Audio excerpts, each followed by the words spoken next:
Hey students, very good evening to all of you. Dear student, today in this lecture we are going to discuss about hydrogen bonding. Student hydrogen bonding बहुत ज़्यादा important है और इससे related काफ़ी सारे exception के question हमें आते हैं. तो let me start our topic. What is hydrogen bonding? Hydrogen bonding हम किसको बोलते हैं? तो बच्चे अगर हम बात करें what is hydrogen bonding, hydrogen और किसी भी मोस्ट इलेक्ट्रोनेगेटिव एलिमेंट के बीच में जो बॉन्डिंग होती है उसको हाइड्रोजन बॉन्डिंग बोलते हैं. मतलब bonding between hydrogen and nitrogen, oxygen and fluorine. Means hydrogen अगर नाइट्रोजन के साथ, हाइड्रोजन अगर ऑक्सीजन के साथ, हाइड्रोजन अगर फ्लोरीन के साथ बॉन्डिंग बनाता है, ऐसी बॉन्डिंग को हम क्या बोलते हैं? That is called hydrogen bonding. तो सिंपल सी डेफिनेशन है what is hydrogen bonding. Bonding between hydrogen and one of the most electronegative element, electronegative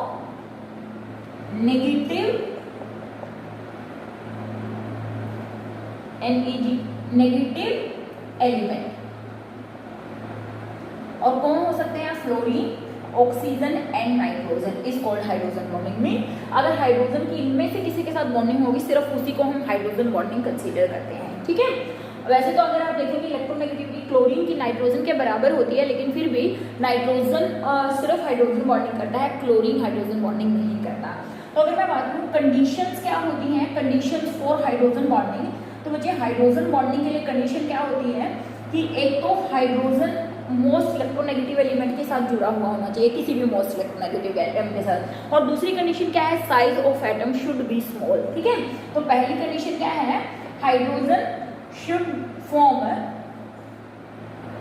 bond with any of most electronegative element. ठीक है. एंड सेकेंड कंडीशन क्या है? Size of atom should be small. Size of atom should be small. तो इसीलिए अगर मैं यहाँ पर बात करूं कि क्लोरीन का साइज जो होता है वो बड़ा होता है देन नाइट्रोजन, इसीलिए क्लोरीन हाइड्रोजन बॉन्डिंग नहीं बनाता, जबकि क्लोरीन की इलेक्ट्रोनेगेटिविटी नाइट्रोजन की इलेक्ट्रोनेगेटिविटी के बराबर होती है. बात आ गई समझ में? अब क्लोरीन क्यों नहीं बनाता? क्यों? क्योंकि सेकंड कंडीशन को ये क्वालिफाई नहीं करता, क्योंकि इसका साइज लार्ज है और हाइड्रोजन बॉन्डिंग के लिए साइज क्या होना चाहिए? It should be small. तो दो कंडीशन है हाइड्रोजन बॉन्डिंग के लिए, हाइड्रोजन और most electronegative element. And second condition is कि there should be size of atom should be small, छोटा होना चाहिए. ठीक है. Now let me move further कि किस तरीके से आप हाइड्रोजन बॉन्डिंग को और फर्दर देख सकते हैं. देखिए बच्चे, यहाँ पर मैंने बात करी कि हमारे पास एक HF मॉलिक्यूल था. ठीक है. हमें मालूम है हाइड्रोजन पर स्लाइटली नेगेटिव और फ्लोरीन पर स्लाइटली नेगेटिव चार्ज होता है. क्यों? क्योंकि अभी हम पोलैरिटी के बारे में पढ़ के आए हैं. ऐसा कोई जरूरी नहीं आपको ऐसे लिखना, आप ऐसे लिखते हैं hydrogen and fluorine, it is slightly negative, it is slightly positive. Similarly यहाँ पर एक हाइड्रोजन फ्लोराइड था, it is slightly negative, it is positive, it is negative. Again hydrogen fluoride, it is positive and it is negative. तो बच्चे यहाँ पर अगर आप देखेंगे ये है मोस्ट इलेक्ट्रोनेगेटिव एंड ये है हाइड्रोजन. तो अब अगर ये फ्लोरीन और ये हाइड्रोजन आपस में इंटरैक्ट करें, ये आपस में इंटरैक्ट करें, तो ये जो इनके बीच में बॉन्डिंग बन रही है वो हाइड्रोजन बॉन्डिंग है. जबकि ये वाला जो बॉन्ड है वो तो कोवेलेंट बॉन्ड है. समझ में आ रही है? This is not hydrogen bonding. कौन सी है हाइड्रोजन बॉन्डिंग? ये हाइड्रोजन बॉन्डिंग है. ये कैसी है? Hydrogen bonding. तो इसके और इसके बीच में जो बॉन्ड है दिस इज हाइड्रोजन बॉन्ड, जबकि ये वाला जो कौन सा है? ये है covalent bond. Similarly you can take example of water, H2O. H2O का स्ट्रक्चर देखिए बच्चे कैसा होता है? हमने कहा ऑक्सीजन, हाइड्रोजन, हाइड्रोजन. इधर क्या होते हैं? लोन पेयर ऑफ इलेक्ट्रॉन होते हैं. उसी तरीके से अगर मैं बात करूँ यहाँ पर दूसरा हाइड्रोजन वाटर मॉलिक्यूल है, ऐसे हमने क्या दिया था? O H and H. तो अब देखिए ये हाइड्रोजन और ये ऑक्सीजन, क्योंकि ये स्लाइटली नेगेटिव, ये क्या है? पॉजिटिव, ये पॉजिटिव, ये पॉजिटिव, तो ये क्या हो गई? Hydrogen bonding. सिमिलरली यहाँ पर हम कह रहे हैं कि यहाँ पर कोई अनदर वाटर मॉलिक्यूल है लाइक दिस, तो यहाँ पर भी क्या हो गया? This is also hydrogen bonding. तो वाटर के अंदर भी क्या है? Hydrogen bonding. अमोनिया का एग्जाम्पल ले सकते हैं. हमने कहा अमोनिया ऐसे होता है NHH. यहाँ पर एक दूसरा मॉलिक्यूल था अमोनिया का H एंड H, यहाँ पर लोन पेयर है. अब देखिए नाइट्रोजन नेगेटिव, ये पॉजिटिव, यहाँ पर क्या है? Hydrogen bonding. Similarly next molecule H and H, ये भी यहाँ पर क्या कर सकता है? Hydrogen bond formation. तो ये नेगेटिव ये पॉजिटिव, ये भी पॉजिटिव, ये भी पॉजिटिव, ठीक है। तो ये स्लाइटली पॉजिटिव और नेगेटिव चार्ज के बीच में ये जो बॉन्ड बन रहा है ये क्या है, दिस इज हाइड्रोजन बॉन्डिंग। तो इट्स मीन दैट कौन कौन, हमने कहा HF, water, NH3, alcohols, ethers, इन सब में क्या हो सकती है, हाइड्रोजन बॉन्डिंग हो सकती है। अगर मैं बात करूँ वाटर जो है एल्कोहल में इसीलिए सॉल्युबल होता है या फिर एल्कोहल वाटर में इसीलिए सॉल्युबल होता है क्योंकि एल्कोहल और वाटर के बीच में भी हाइड्रोजन बॉन्डिंग होती है। समझ में आ रही है? तो ये हुई हमारी किस तरीके से आप हाइड्रोजन बॉन्डिंग को देख सकते हैं। तो अगर आप बात करें स्ट्रेंथ ऑफ हाइड्रोजन बॉन्डिंग की, स्ट्रेंथ ऑफ हाइड्रोजन बॉन्डिंग, तो मुझे अगर हम बात करें हाइड्रोजन बॉन्डिंग, देखो हमने बात किया कोवलेंट बॉन्ड। कोवलेंट बॉन्ड तो काफी स्ट्रॉन्ग होते हैं, जैसे हम कहते हैं कि कोवलेंट बॉन्ड की तो जो स्ट्रेंथ होती है, बॉन्ड डिसोसिएशन एनर्जी होती है, काफी हाई होती है, 400 के आसपास होती है, ठीक है ना। कहीं कहीं पर 423 किसी बॉन्ड को तोड़ने के लिए, जैसे हाइड्रोजन के बॉन्ड को तोड़ने के लिए 433 किलो जूल पर मोल एनर्जी चाहिए होती है। अगर हम बात करें what is the extent of hydrogen bonding, अगर यहाँ पर क्या एक्सटेंट होता है, तो ये जो वेंडर वॉल फोर्सेस होते हैं जो बहुत ज़्यादा वीक होते हैं, उनसे तो हाइड्रोजन बॉन्डिंग स्ट्रॉन्ग होती है, लेकिन कोवलेंट बॉन्ड से बहुत ज़्यादा वीक होती है। तो अगर मैं यहाँ पर बात करूँ कि इनका एक्सटेंट कितना होता है, तो 12.6 से लेकर लगभग 41.8 किलो जूल पर मोल इनकी स्ट्रेंथ होती है, मतलब सिर्फ इतनी स्ट्रेंथ हो सकती है, ठीक है। अगर मैं बात करूँ हाइड्रोजन और फ्लोरीन, क्योंकि ये सबसे स्ट्रॉन्ग है, तो यहाँ पर क्योंकि इसकी इलेक्ट्रोनेगेटिविटी हाइड्रोजन की इलेक्ट्रोनेगेटिविटी से काफ़ी ज़्यादा स्ट्रॉन्ग है, जितना ज़्यादा इलेक्ट्रोनेगेटिविटी का डिफरेंस होगा उतना ही स्ट्रॉन्ग हाइड्रोजन बॉन्डिंग को शो करेगा। तो यहाँ पर अगर मैं बात करूँ जो HF के बीच की हाइड्रोजन बॉन्डिंग होती है, अगर उसको तोड़ना है तो वो सबसे स्ट्रॉन्ग 41.8 किलो जूल पर मोल एनर्जी की रिक्वायरमेंट होती है, ठीक है। अगर हमें H और N के बीच का हाइड्रोजन बॉन्ड तोड़ना है, ठीक है, ऑक्सीजन की बात कर लेते हैं पहले। ऑक्सीजन का अगर बॉन्ड तोड़ना है बच्चे, तो इसके लिए 29.3 किलो जूल पर मोल की एनर्जी रिक्वायर होती है। और अगर हम बात करें H और नाइट्रोजन के बीच के बॉन्ड की जो एक्सटेंट होती है वो कितनी होती है, 12.6 किलो जूल पर मोल। तो अगर हम बात करें बच्चे ये इनका स्ट्रेंथ होती है, इसीलिए मैंने लिखा था 12.6 से लेकर 41.8। तो सबसे वीक इसके लिए, फिर उसके लिए और सबसे ज़्यादा इसके लिए, इसका मतलब सबसे स्ट्रॉन्ग बॉन्ड कौन सा हुआ, HF का जो हाइड्रोजन बॉन्डिंग होती है वो सबसे ज़्यादा स्ट्रॉन्ग होती है। आप डिफ्रेंशिएट अपने आप कर सकते हैं, हाइड्रोजन बॉन्ड और कोवलेंट बॉन्ड को डिफ्रेंशिएट करना है। हम कहेंगे हाइड्रोजन बॉन्ड क्या होता है, वीक होता है, कोवलेंट बॉन्ड क्या होता है, स्ट्रॉन्ग होता है। कोवलेंट बॉन्ड कैसे बनता है, शेयरिंग से बनता है, किन्हीं भी दो एटम के बीच में जब शेयरिंग होती है, लेकिन ये जो बनता है इसकी कंडीशन है कि ये सिर्फ कब बन सकता है, हाइड्रोजन, नाइट्रोजन, ऑक्सीजन और फ्लोरीन के बीच में बन सकता है, ठीक है। ये वीक होता है, जबकि कोवलेंट बॉन्ड कैसा होता है, काफ़ी ज़्यादा स्ट्रॉन्ग होता है, उसकी स्ट्रेंथ काफ़ी ज़्यादा हाई होती है, ठीक है। तो ये हाइड्रोजन बॉन्ड की डेफिनेशन और कंडीशन तो बहुत आसान है, लेकिन मुझे यहाँ पर जो क्वेश्चन बनते हैं वो काफ़ी डीप में क्वेश्चन बनते हैं। तो हम बात करने वाले हैं consequences of hydrogen bonding. Hydrogen bonding के कॉन्सिक्वेंसेस क्या होने वाले हैं, या यू कैन से एप्लीकेशन भी बोल सकते हो, ठीक है। प्रोबेबली तो कॉन्सिक्वेंसेस ही बोलेंगे, मतलब उससे क्या होने वाला है ना, किस चीज़ पर क्या इफेक्ट पड़ने वाला है। तो मुझे देखिए हाइड्रोजन बॉन्डिंग के कारण बहुत कुछ उल्टा सीधा हो जाता है, ठीक है ना, मतलब मेल्टिंग पॉइंट, बॉइलिंग पॉइंट, उनके ऑर्डर बदल जाते हैं, सॉल्युबिलिटी, ये सब चीज़ें चेंज हो जाती हैं, डाइमर की फॉर्मेशन हो जाती है, एसोसिएटेड मॉलिक्यूल्स बन जाते हैं, मतलब काफ़ी कुछ होता है हाइड्रोजन बॉन्डिंग के कारण। तो सबसे पहले हम बात करने वाले हैं कि किस चीज़ की, association in solvent, association in solvent, ठीक है। तो बच्चे अगर हम बात करें, हमने बात करी कि अगर आप किसी भी पर्टिकुलर सॉल्वेंट में किसी भी सब्सटेंस को डिसॉल्व करते हैं और वो क्या बनाता है, एसोसिएशन कर जाता है, और उस एसोसिएशन के कारण प्रोबेबली सब्सटेंसेस के मॉलिक्यूलर मास बढ़ जाते हैं। जैसे मैं आपको एक एग्जांपल देती हूँ एसोसिएशन में, जैसे मेरे पास बेंजोइक एसिड है C6H5COOH, this is benzoic acid, benzoic acid probably नया नाम है, आपको सुनने में थोड़ा सा अजीब भी लग रहा होगा, C6H5COOH, this is benzene. COOH oic acid होता है, 10th में सीख कर आए हैं, तो इसका नाम क्या हो गया, बेंजोइक एसिड, ठीक है। सिमिलरली अगर मैं बात करूँ, चलो एक फेमिलियर की बात कर देते हैं, जो आपसे फेमिलियरिटी है, that is acidic acid CH3COH, ठीक है। तो क्या किया गया बच्चे, एसिडिक एसिड और बेंजोइक एसिड का बेंजीन के अंदर इसको डिसोल्व किया गया, और डिसोल्व करने के बाद इसका मोलर मास डिटरमाइन करना था।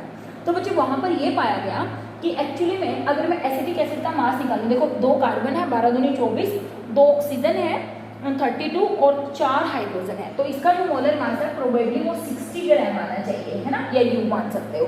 लेकिन एक्चुअली में इसका जो मास था वो 60 ग्राम न आकर कितना आया, 120 ग्राम आया, ठीक है।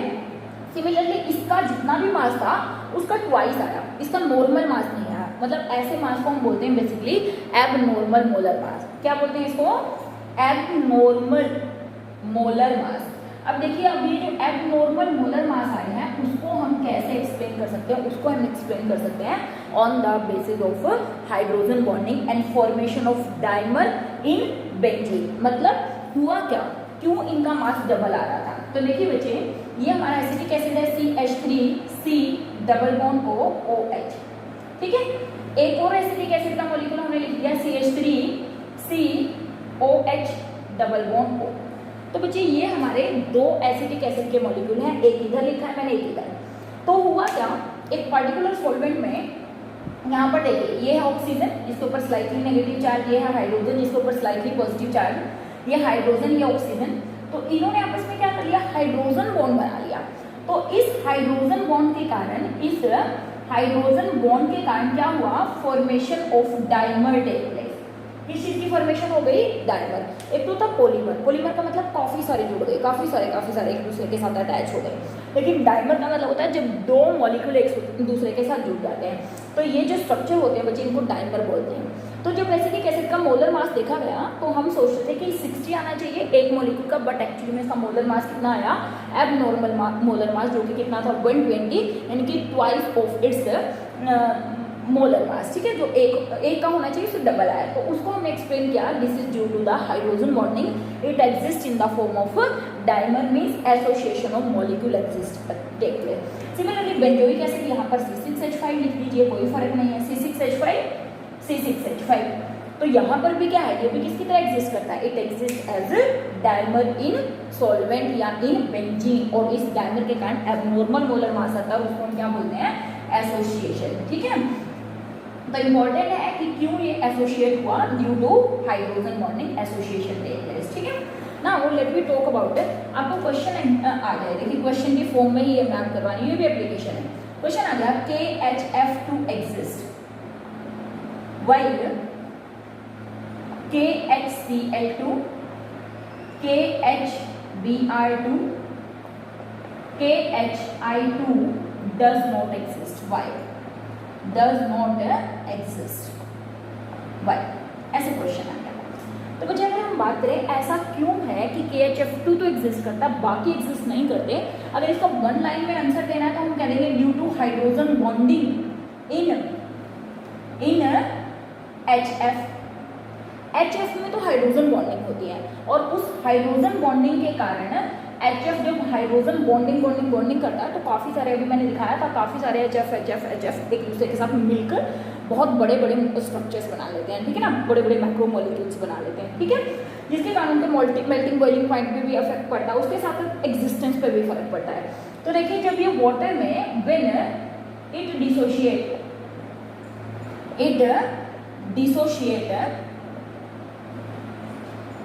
इन सॉल्वेंट लिख देती हूँ, in solvent it dissociate as HF2 negative, ठीक है। ये तो किसकी तरह डिसोशिएट करता है, HF2 negative, while others dissociate as, जैसे HCl होगा तो वो क्या करेगा, वो तो किसकी तरह एग्जिस्ट करेगा, H positive plus Cl negative ऐसे डिसोशिएट करेगा।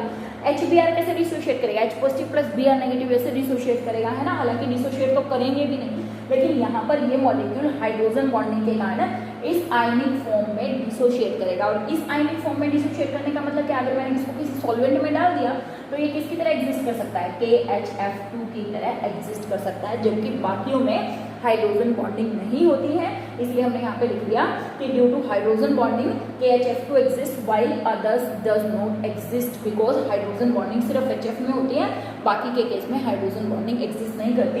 तो जब ये किसी पर्टिकुलर सॉल्वेंट में टूटता है तो ये वाले आयंस देता है, बाकी ये वाले आयंस नहीं देते। इसका मतलब एक नेगेटिव एक पॉजिटिव चार्ज तो मैं यहाँ पर लगा सकती हूँ, तो हमने कह दिया KHF2 इसी कारण क्या करता है, एग्जिस्ट करता है, ठीक है। तो इसको आप बोल सकते हैं association of molecule, dissociation of molecule भी बोल सकते हो, dissociation of molecules in solvent, ठीक है। थर्ड, अगर हम बात करें सॉल्युबिलिटी, क्वेश्चन आ गया कि alcohols are soluble in water, why? Alcohol are soluble in water, why? Alcohol water soluble क्या है? देखिए बच्चे, एल्कोहल क्या होते हैं, हमने पढ़ा है 10th क्लास में, ROH मतलब CH3OH, C2H5OH, C3H7OH like this. तो यहाँ पर अगर हम बात करें, ये हमारे पास ROH एक एल्कोहल था, जहाँ पर ओबियस है इस पे स्लाइटली नेगेटिव और इस पे क्या होगा, स्लाइटली पॉजिटिव, और उधर हमारे पास क्या है, वाटर है OH। तो यहाँ पर क्या हो सकती है, हाइड्रोजन बॉन्डिंग हो सकती है किसके बीच में, हाइड्रोजन और एल्कोहल और वाटर के बीच में। तो सॉल्युबिलिटी किसके कारण है, it is again due to hydrogen bonding between alcohol and water, और इसी हाइड्रोजन बॉन्डिंग के कारण एल्कोहल्स क्या होते हैं, वो वाटर सॉल्युबल होते हैं। किसी भी प्रोपोर्शन में आप एल्कोहल को वाटर में डिसोल्व कर लीजिए, हर प्रोपोर्शन में एल्कोहल वाटर सॉल्युबल होते हैं, ठीक है। इसका भी रीजन क्या है, हाइड्रोजन बॉन्डिंग होती है। लेकिन जैसे जैसे इसका ये R ग्रुप बढ़ता चला जाता है, जैसे अगर मैं करूँ CH3OH, फिर मैंने कह दिया C7H, कितना हो जाएगा 13OH, मतलब जैसे जैसे कार्बन की लेंथ बढ़ती जाएगी, R ग्रुप का साइज बढ़ता जाएगा, हाइड्रोजन बॉन्डिंग कम होती चली जाएगी और सॉल्युबिलिटी भी कम होती चली जाएगी as the size of R group increase. उसको आप फिर लेटर ऑन पढ़ते हैं जब आप 12th क्लास में एल्कोहल्स को कंप्लीट स्टडी करते हैं। तो सॉल्युबिलिटी में हमने कहा कि अगर ऐसा कोई चीज़ आ जाता है कि why this substance is soluble in water and this not, तो उसका रीजन भी प्रोबेबली क्या होता है, because of hydrogen bonding they can dissolve into each other, ठीक है। Now let me talk about a question आ गया, that is H2O exist as a liquid form या in liquid form, ठीक है, while other hydride of group 16 means H2S, H2SE, H2TE exist as gas. Why?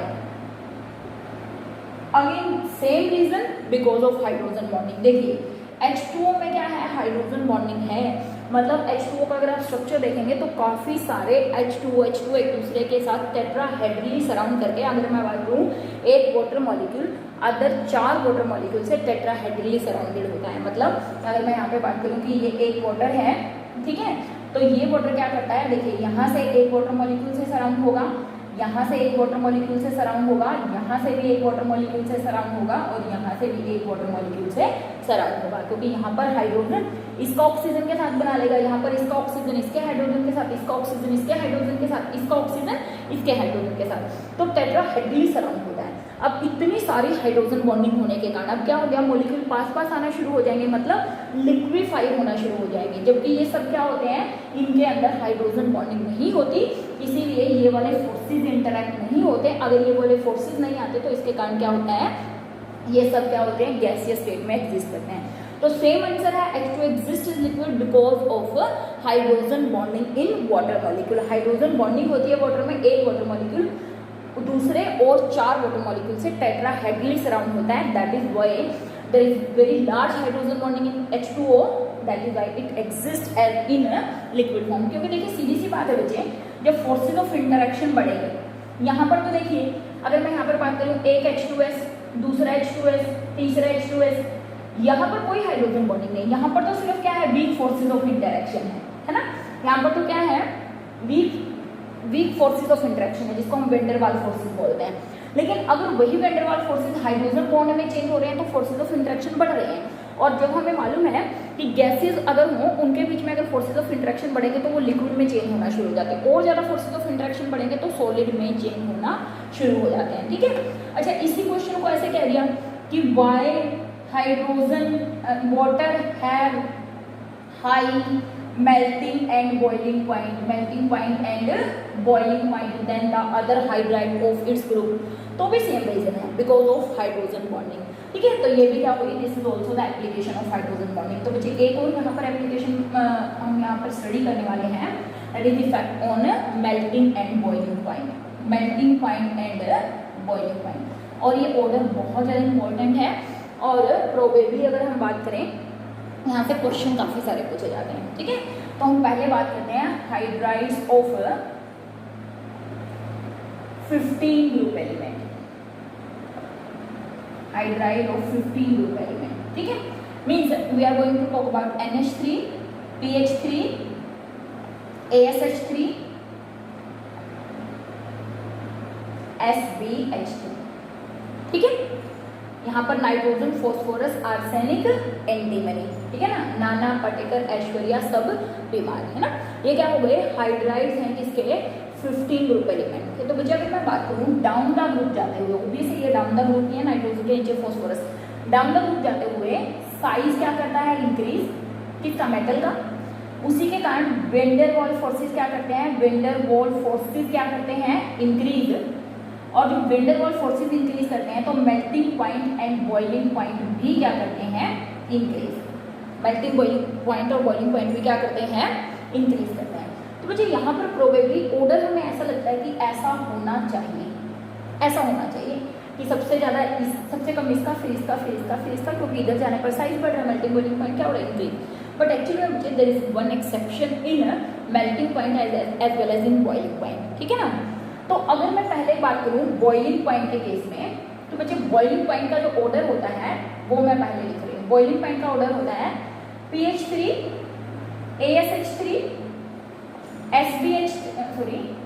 NH3 और फिर होता है SbH3। Means जो अमोनिया सबसे कम बॉइलिंग पॉइंट का होना चाहिए वो ammonia phosphorus PH3 and ASH3 से ज़्यादा बॉइलिंग पॉइंट रखता है। अगर क्वेश्चन आ जाए वाई, या तो एक क्वेश्चन बनेगा arrange the following hydride on the basis of their boiling point. ये एक्सपेक्टेड ऑर्डर था, बट एक्चुअली में ये एक्सपेक्टेड ऑर्डर सही नहीं है बॉइलिंग पॉइंट का। बॉइलिंग पॉइंट का ऑर्डर क्या है, PH3, ASH3, NH3 और SbH3। और ऐसा क्यों हुआ, due to hydrogen bonding. Hydrogen bonding के कारण, फोर्सेज ऑफ इंटरेक्शन बढ़ने के कारण इसके मेल्टिंग और बॉइलिंग पॉइंट क्या हो जाते हैं बच्चे, चेंज हो जाते हैं। अगर मैं बात करूँ यहाँ पर मेल्टिंग पॉइंट का ऑर्डर, तो वो और भी अलग है। PH3, ASH3, SbH3 and again NH3 have highest melting point. NH3 have highest melting point. समझ में आ रही बात। तो ये इसका भी अगर हमें रीजन पूछने, पहली बात तो कह देंगे अरेंज करो, तो ये ऑर्डर याद रखना। दूसरा कह दें कि why ammonia show exceptional behaviour, तो हम कह देंगे किसके कारण, ड्यू टू हाइड्रोजन बॉन्डिंग। दोनों का रीजन सेम है, ठीक है, ड्यू टू हाइड्रोजन बॉन्डिंग, ठीक है। Similarly late me talk about hydrides of 16 group element. अगर हमें 16 ग्रुप एलिमेंट के हाइड्राइड की बात करनी है, मतलब H2O, H2S, H2SC, H2AE, ठीक है। फिर से वही डाउन द ग्रुप जाने पर साइज बढ़ रहा है, साइज बढ़ रहा है तो एक्सपेक्टेड क्या है कि यहाँ से यहाँ जाने पर van der Waals forces of interaction बढ़ेंगे और मेल्टिंग और बॉइलिंग पॉइंट क्या होंगे, इंक्रीज होंगे। ऑब्वियस हो रहे हैं, बस एक्सेप्शन शो करता है कौन है, H2O। वो अपनी जगह से उठकर सबसे लास्ट में चला जाता है, मतलब वाटर के मेल्टिंग और बॉइलिंग पॉइंट हाईएस्ट होते हैं इन सभी से। और रीजन वापिस क्या है, ड्यू टू हाइड्रोजन। अभी भी बात करी थी मैंने कि ये सब तो क्या होते हैं, गैस होता है, और H2O क्या होता है, लिक्विड होता है। तो सीधी सी बात है, लिक्विड के मेल्टिंग बॉइलिंग पॉइंट गैस के मेल्टिंग बॉइलिंग पॉइंट से क्या होंगे, ज्यादा होंगे। और रीजन क्या है, due to hydrogen bonding, it show this exceptional behaviour, ठीक है। Now if we talk about the groups of hydrides of group 17 group element के हाइड्राइड क्या हो जाएंगे, देखिए HF, HCl, HBr and HI। HF, HCl, HBr and HI। तो फिर से वही एक्सपेक्टेड ऑर्डर तो ये होगा, क्योंकि इधर जाने पर साइज बढ़ रहा है, van der Waals forces of interaction बढ़ रहे हैं, मेल्टिंग बॉइलिंग पॉइंट क्या हो रहे हैं, बढ़ रहे हैं। तो ये एक्सपेक्टेड ऑर्डर है। लेकिन बच्चे अगर मेल्टिंग पॉइंट का ऑर्डर हम यहाँ पर देखते हैं, तो मेल्टिंग पॉइंट का ऑर्डर होता है HCl, उससे ज़्यादा HF, फिर HBr और फिर होता है HI। Means melting point HF यहाँ से यहाँ आ जाता है। और इसका रीजन वाई HF है greater melting point than HCl, due to hydrogen bonding, due to hydrogen bonding. और बच्चे अगर बॉइलिंग पॉइंट का ऑर्डर बात करें तो HCl, HBr, HI and maximum होता है HF का। अगेन रीजन क्या है, ड्यू टू हाइड्रोजन बॉन्डिंग। तो इस तरीके से ये चारों ही क्वेश्चन मेल्टिंग और बॉइलिंग पॉइंट से रिलेटेड हैं। Arrange the following hydride according to their melting and boiling point, ऐसा क्वेश्चन आ जाए, या ऐसा क्वेश्चन आ जाए कि इसकी हाईएस्ट क्यों है, इसके इससे हाईएस्ट क्यों है, इसके हाईएस्ट क्यों है, ये लिक्विड स्टेट में क्यों एग्जिस्ट करता है, इन सब का रीजन क्या होता है, it is all due to hydrogen bonding in these compounds. ये सब हाइड्रोजन बॉन्डिंग के कॉन्सिक्वेंसेस होते हैं। जैसे हाइड्रोजन बॉन्डिंग से काफी सारे क्वेश्चन बनते हैं। ऐसे क्वेश्चन आ गया why NH3 have higher boiling point than the pH3, again reason क्या है, ड्यू टू हाइड्रोजन बॉन्डिंग। तो इन सब का रीजन भी हाइड्रोजन बॉन्डिंग के कंसेप्ट में छुपा हुआ है। तो इस तरीके से बच्चे काफी सारे क्वेश्चंस यहाँ से बनते हैं कि क्यों हाइड्रोजन बॉन्डिंग के कारण इतनी सारी वेरिएशन हमें देखने को मिलती है। अगर आपसे क्वेश्चन आ जाए, देखिए ऑर्डर वोलेटाइल कौन है, वोलेटाइल। तो मुझे अगर वोलेटाइल से रिलेटेड क्वेश्चन आ जाए, देखिए सीधी सी बात है, हमने कहा वोलेटाइल का मतलब क्या होता है, जिसका मेल्टिंग बॉइलिंग पॉइंट कम होंगे वो ज़्यादा आसानी से वेपर्स में चेंज हो जाएगा। वोलेटाइल और नॉन वोलेटाइल आप 9th-10th क्लास में पढ़ते हैं। जैसे अगर मैं बात करूँ ईथर्स होते हैं या फिर एसीटोन होता है, जैसे नेल पेंट रिमूवर होता है, अगर आप उसको हथेली पे रखेंगे तो वो उड़ जाता है। पेट्रोल है, डीजल है, वो काफ़ी वोलेटाइल है। वाटर भी वोलेटाइल है लेकिन इनके कंपेरिजन में कम होता है। तो अगर हमसे क्वेश्चन आ जाए वोलेटाइल, तो देखिए जितना ज़्यादा हाइड्रोजन बॉन्डिंग होगी वो डायरेक्टली प्रोपोर्शनल होगी किसके, melting point and boiling point के। और मेल्टिंग और बॉइलिंग पॉइंट इनवर्सली प्रोपोर्शनल होते हैं किससे, वोलेटाइल नेचर के।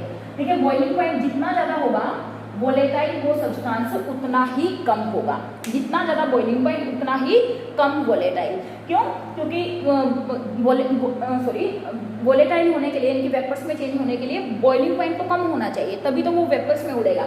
तो इसका मतलब क्या हुआ, ये हुआ, इसमें दैट वोलेटाइल नेचर क्या हो जाएगी, डिक्रीज होगी, किसके कारण, ड्यू टू हाइड्रोजन बॉन्डिंग। तो अगर कोई क्वेश्चन आपसे पूछ ले कि ये ज़्यादा वोलेटाइल क्यों है, ये कम वोलेटाइल क्यों है, तो उसका रीज़न भी प्रोबेबली वहाँ पे चेक करनी है कि कहीं वहाँ पर हाइड्रोजन बॉन्डिंग तो नहीं है। अगर ऐसा क्वेश्चन आया तो वहाँ पर उसका आंसर भी किसमें आएगा, in case of hydrogen bonding. ठीक है, जैसे कि अगर आपसे ये पूछ लें PH3, ASH3, SBH3 एंड हमारा कौन है NH3, तो अगर मैं इसमें बात करूँ कि सबसे ज़्यादा वोलेटाइल कौन होने वाला है, तो मुझे अगर आपको याद हो, हमने कहा कि ये ऑर्डर होता है किसका, इनके मेल्टिंग और बॉइलिंग पॉइंट का भी सम एक्सेप्शन है ना, ये इनका ऑर्डर होता है मेल्टिंग और बॉइलिंग पॉइंट का। तो अगर मैं यहाँ पर वोलेटाइल की बात करूँ तो ये तो सबसे कम क्या होने वाला है, वोलेटाइल। क्यों, क्योंकि इसके मेल्टिंग बॉइलिंग पॉइंट तो क्या होते हैं, सबसे ज़्यादा हाई होते हैं। तो इस तरीके से मेल्टिंग पॉइंट को आप वोलेटाइल नेचर से भी क्या कर सकते हैं, जोड़ सकते हैं। ऐसा क्वेश्चन आ जाए कि why ammonia is soluble in water, ammonia is soluble in water, ammonia water soluble क्यों है, ऐसा क्वेश्चन आ जाए तो अगेन आप रीजन दे सकते हैं कि देखिए ये होता है हमारा अमोनिया NH3, ये होता है हमारा वाटर OH&H। तो यहाँ पर क्या हो जाएगा, हाइड्रोजन बॉन्डिंग हो जाए इनके बीच में, या फिर इसके हाइड्रोजन और इधर वाले वाटर के बीच में। तो इस हाइड्रोजन बॉन्डिंग के कारण ही अमोनिया वाटर सॉल्युबल होता है। तो बच्चे चेक करना, ऐसा कोई भी क्वेश्चन हो वहाँ पे रीजन हमेशा क्या होगा, हाइड्रोजन बॉन्डिंग ही होगा। ठीक है, अच्छा क्वेश्चन विस्कोसिटी से रिलेटेड आ जाए। विस्कोसिटी, विस्कोसिटी का मतलब होता है बेटा गाढ़ापन कोई चीज़। ठीक है, तो अगर मैं बात करूँ, आपसे बात करूँ वाटर में और शहद में कौन ज़्यादा विस्कस है, आप कहेंगे शहद ज़्यादा विस्कस है, मतलब गाढ़ा ज़्यादा है ना, उसकी डेंसिटी ज़्यादा है। तो इसमें दैट जैसे जैसे मेल्टिंग और बॉइलिंग पॉइंट बढ़ेंगे वैसे वैसे विस्कोसिटी भी क्या करेगी, इंक्रीज करेगी। इसमें दैट विस्कोसिटी भी मेल्टिंग और बॉइलिंग पॉइंट के क्या होती है, डायरेक्टली प्रोपोर्शनल होती है। तो अगर कोई क्वेश्चन ऐसा आ जाए कि कौन ज़्यादा विस्कस है, तो वहाँ पे चेक करना किसके मेल्टिंग और बॉइलिंग पॉइंट ज़्यादा होते हैं, इसलिए वही क्या होगा, विस्कस ज़्यादा होगा।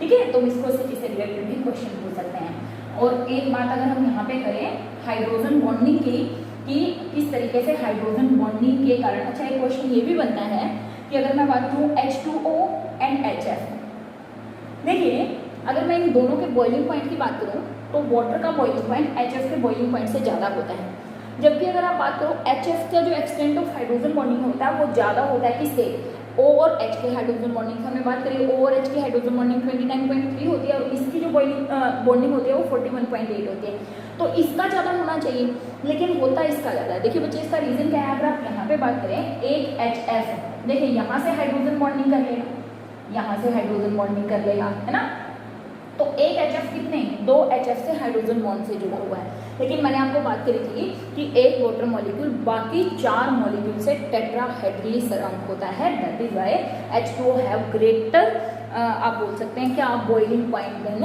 HF। तो इस बात को भी ध्यान रखना है। तो these are some of the application related to hydrogen bonding. Next lecture में बच्चे हम बात करेंगे किसके बारे में कि आइस जो होती है वो लाइटर क्यों होती है, वो क्यों तैरती है पानी के ऊपर।